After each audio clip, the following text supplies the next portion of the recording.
Не славь его в наш гнусный век, седой Нептун земли союзник, на всех стихиях человек, тиран, предатель или узник. Пушкин Вяземскому, 1826 год. Об известии о вынесении смертного приговора декабристу Николаю Тургеневу. Свободно настроенные диссиденты во времена СССР или сегодня, в период режимных несвобод России 21 века, могут вспомнить истории Чаадаева, Герцена, Пушкина, людей, которые тоже сталкивались с угнетением мысли, и вдохновиться их примером на жизнь и на сопротивление в современности. Но как в свою очередь Пушкин, как первый большой поэт России, находил силы для отстаивания свободной позиции? С каким великим образом он мог себя отождествлять, чтобы отдохнуть от внутренних противоречий? Пушкин по праву считается первым большим поэтом России. Такое мнение, например, выражает главный литературный критик своего времени Виссарион Белинский. Но это не значит, что вокруг Пушкина не было примечательных людей.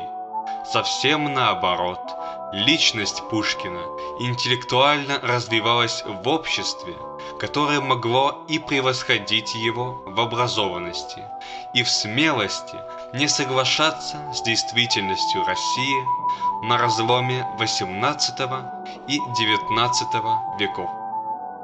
Многие смелые люди, окружавшие Пушкина, впоследствии присоединятся к восстанию декабристов против самодержавия, поддерживая либеральные идеи. И хотя многие эти отважные люди творили историю на полях войны 1812 года или в восстании на Сенатской площади, их судьбы и Пушкина представляют собой два противоположных вида бессмертия – историческое и ментальное. Парадокс.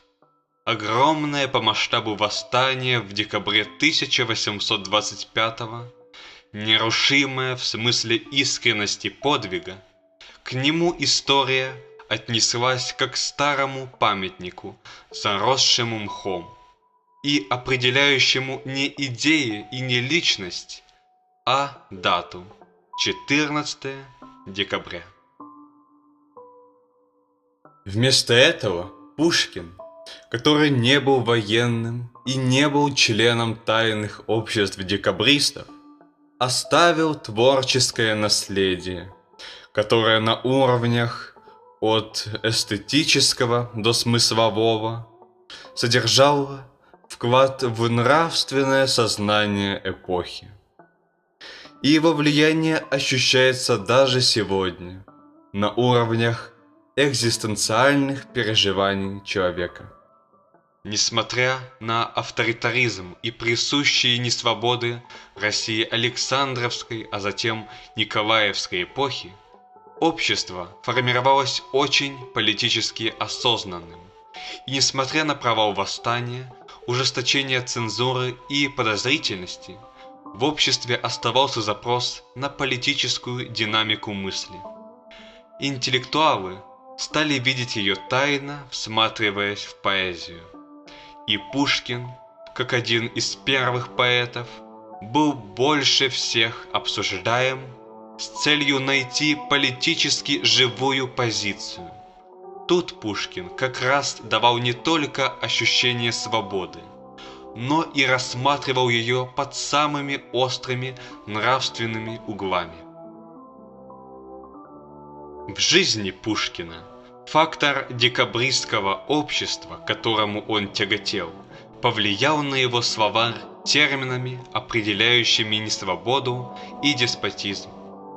Они сформировали его язык сопротивления, но его словарь ощущений от жизни в опале он сформировал сам. Это ощущение не похоже по образу на памятник всадника Петра I, нависшего над Петербургом. Оно похоже на идущего позади невидимого человека, которого, оборачиваясь, ты не видишь и не слышишь, ведь он, как страх, существует только в голове, а в реальности это всего лишь незаметный предмет одежды, который ударяется при движении и создает ощущение, что за тобой кто-то идет. И озарен луною бледной, простерши руку в вышине, за ним несется всадник медный на звонко скачущем коне. Страх через переживание существует не только за активных деятелей декабристского движения. Он существует не за абстрактное будущее. Ведь если ты мелкий чиновник и живешь спокойно, без активного участия в общественной жизни, то нереалистично чувствовать себя на острие репрессий и беспокоиться, как за жертву режима. Куда болезненнее ощущение неполноты жизни, которое всепоглощающее. И хотя это ощущение могут вызвать многие факторы, мы рассмотрим это ощущение как эссенцию от жизни в несвободной, отсталой, не из-за нехватки мыслителей, а из-за авторитаризма стране. И именно такой страной Россия вошла в XIX век и прошла наполеоновские войны. Внутри империи на протяжении XIX века постоянно возникали революционные и либеральные идеи. Но неправильно также полагать, что Россия времен царизма – это железная клетка мыслей. Ведь достаточно вспомнить хотя бы публикацию философских писем Чаадаева, из-за которых его, правда, в свою очередь, признали сумасшедшим. Или нескрываемое продвижение либеральных идей Николаем Ивановичем Тургеневым в петербургских литературных салонах, вечерах, после чего он писал брату: «Не для того мы принимали либеральные идеи, чтобы делать уступки хамам». И в свою очередь сталкивался, как и каждый человек с оппозиционной позицией в авторитарной стране, со страхом, непониманием и осуждением от окружающих. Нередко этот страх маскировался под заботу. Мол, что ты такое говоришь? Это же опасно. Но в действительности это было не столько осуждение другого, сколько признание собственной неполноты и зависимости от рамок и страха. И Пушкин очень отчетливо понимал это. В своих произведениях он описывал именно психологию общества, не опускаясь при этом к театральному обобщению. Он ставил диагноз эпохи, не глядя на симптомы, а как настоящий философ разил причину. Причина для него это не правитель, а вечная для человеческой природы дилемма беспокойства перед несвободой и невозможностью полностью реализовать себя. Но Пушкин, что бы ни случилось, описал для людей, и персонажи для лучшего понимания тоже должны быть человеческие. В Боудинскую ночь в 1833 Пушкин пишет эпическую поэму «Медный всадник». После выхода поэмы так будут называть упомянутую Пушкиным скульптуру Петра I на коне в Петербурге. В поэме Санкт-Петербург разрушает наводнение, и император всероссийский Александр I оправдывается перед народом за бессилие при катастрофе, а затем отходит от балкона и плачет, оправдывая уже собственное бессилие перед самим собой. У него был трон, власть и образ реформатора, но у него не было то ли решимости, то ли таланта, у него был образ суверена, но в реальности он был всего лишь героем, а над героем всегда властвует рок судьбы. Мы можем узнать об этом, прочитав следующие строки. «Покойный царь еще России со славой правил на балкон, печален, смутен вышел он и молвил, с Божией стихией царям не совладать». Пушкин подсознательно предполагал этот стыд, ведь как лицеист Царско-сельского лицея он в юности был лично знаком с императором. Доказательством служит «Ода вольности», в котором затронута тема убийства Павла I, и хотя в оде не было оценочных позиций, упоминание этого события смутило царя, считает академик Юрий Лотман. Пушкин намеренно вставляет в уста Александра I фразу, где император говорит о своей миссии во множественном числе. В реплике «С Божией стихией царям не совладать» император говорит царям, а не царю, хотя в России он один государь с одним словом суверен. Здесь чувствуется психология неполного человека, то самое беспокойство перед несвободой, которое я упоминал выше. И если у простого человека оно появляется в страхе не соответствовать тоталитарному обществу, то у царя схожая проблема вызвана отсутствием субъектности, которая полагается суверену. Трагедия истории. Александру I не дали реализоваться. Даже его отец, император Павел I, убитый в результате дворцового заговора, обладал смелостью проводить собственную, пусть и противоречивую политику. Александру I была предоставлена власть и голос, но кажется, что не человек и не элиты, а буквально целая эпоха закрыла перед ним дорогу к истинной реализации своих идей, которые долгое время формировались в душе, в надеждах Александра I.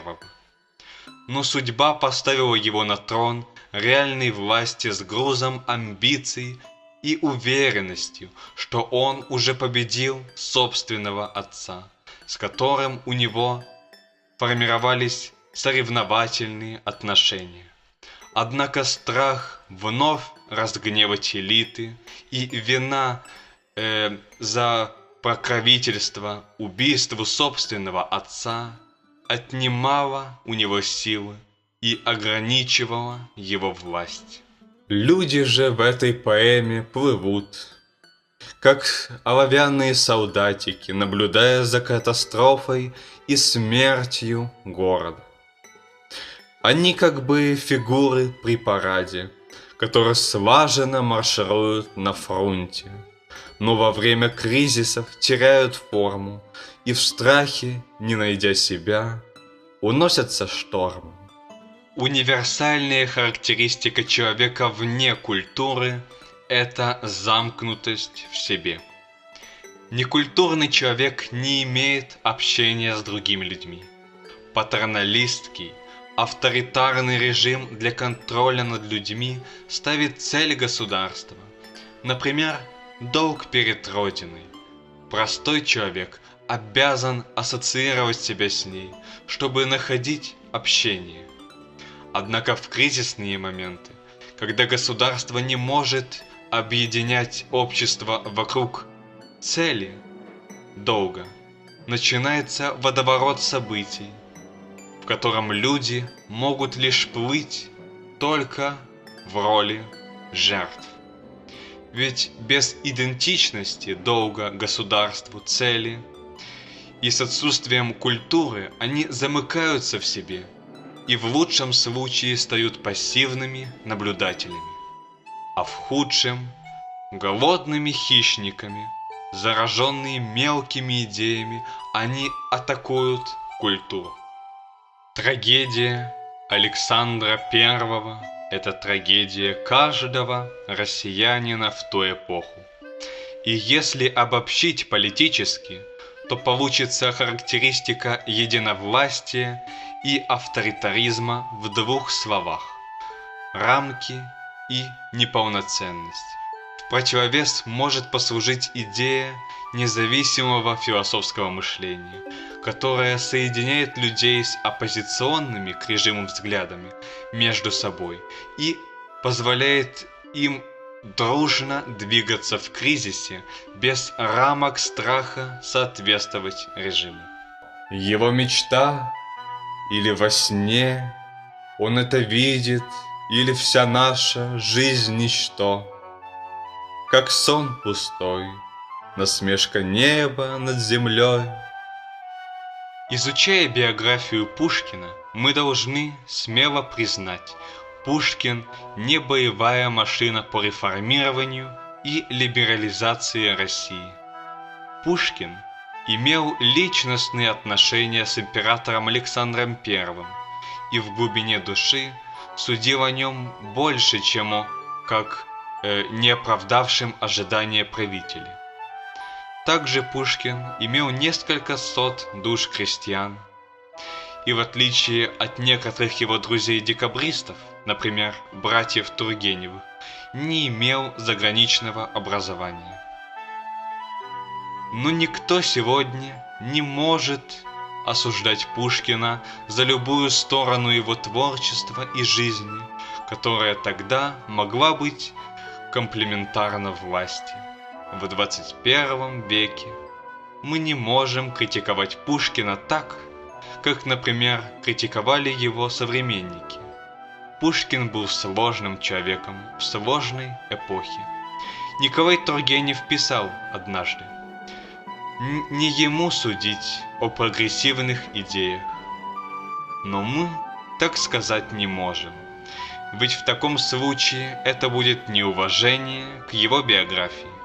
Отвечая на центральный вопрос этого эссе, именно потому, что Пушкин был одним из первых поэтов России, ему выпала роль первым взглянуть на политическое положение в империи чисто и с надеждой на предстоящие изменения.